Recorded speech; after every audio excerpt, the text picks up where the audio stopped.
représentants de la société civile, monsieur le représentant du secteur privé, distingués invités, mesdames, messieurs, je commencerai par vous présenter toutes les excuses du ministre Jean-Marc Tissé-Tchikaya, qui aurait bien souhaité être ici avec nous à l'ouverture de cet important atelier, parce que pris par les urgences, les priorités gouvernementales. Mais soyons rassurés que vendredi et samedi, pour la clôture, il sera avec nous parce que, vous l'avez dit, monsieur le coordonnateur, l'importance de cet atelier dont nous donnons aujourd'hui.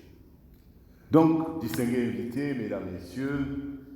en cette journée du 10 mai 2023, consacrée aux travaux de l'atelier de validation du rapport diagnostic du plan stratégique du ministère des zones économiques spéciales et de la diversification économique, au nom du ministre des zones économiques spéciales et de la diversification économique, monsieur Jean-Marc Tissé-Tchikaya, vous souhaitez la bienvenue. Distingués invités, mesdames, messieurs, le ministère des zones économiques spéciales et de la diversification économique s'est engagé dans l'élaboration de son plan stratégique 2024-2028 par une approche de gestion axée sur les résultats à travers la démarche planification, programmation, budgétisation, suivi et évaluation. Ce plan stratégique prend en compte les orientations du gouvernement. Cette approche, qui se veut performante, permet une meilleure allocation des ressources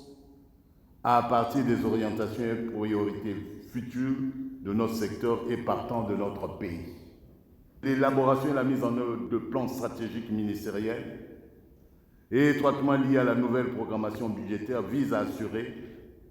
la coordination ainsi que l'intégration des fonctions de planification stratégique et de programmation budgétaire,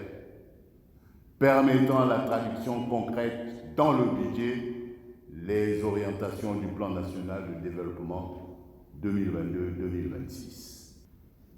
Pour ce qui est du ministère des zones économiques spéciales et de la diversification économique, il s'agit avant tout de faire un état des lieux participatif afin de circonscrire les enjeux et d'identifier les défis significatifs pour l'avenir. C'est l'objet de cet atelier de validation. Mesdames, Messieurs, il faut rappeler que les cadres des ministères que vous êtes, acteurs du cadre institutionnel, ainsi que l'équipe de la mission d'assistance technique, ont travaillé depuis plusieurs mois sur ce rapport diagnostic. Comme dans tout document programmatique, la phase de l'état des lieux est une phase déterminante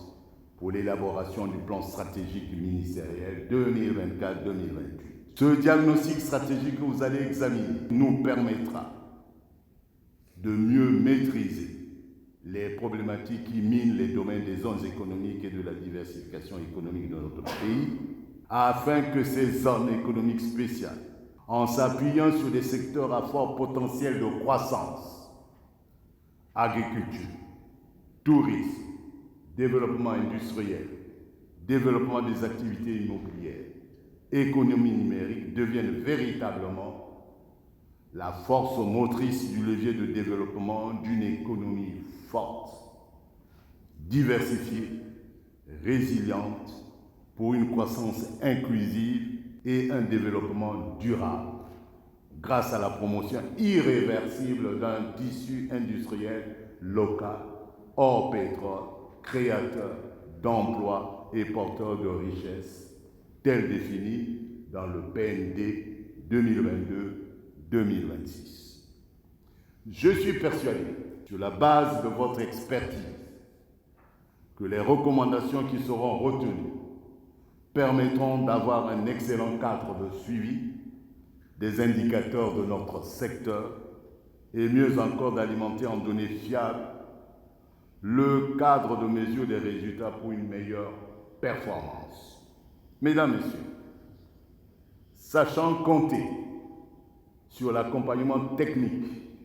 de la mission d'assistance technique de la Banque mondiale pour la coordination de ces travaux, je voudrais vous exhorter, chers participants, chacun dans son domaine d'expertise, à enrichir au mieux le document qui vous est soumis pour l'atteinte des objectifs que nous nous sommes fixés. Je déclare, au nom du ministre en charge des zones économiques spéciales, M. Jean-Marc Tissé-Chikaya, ouvert les travaux relatifs à l'atelier de validation du rapport diagnostic du ministère des zones économiques. Je vous remercie.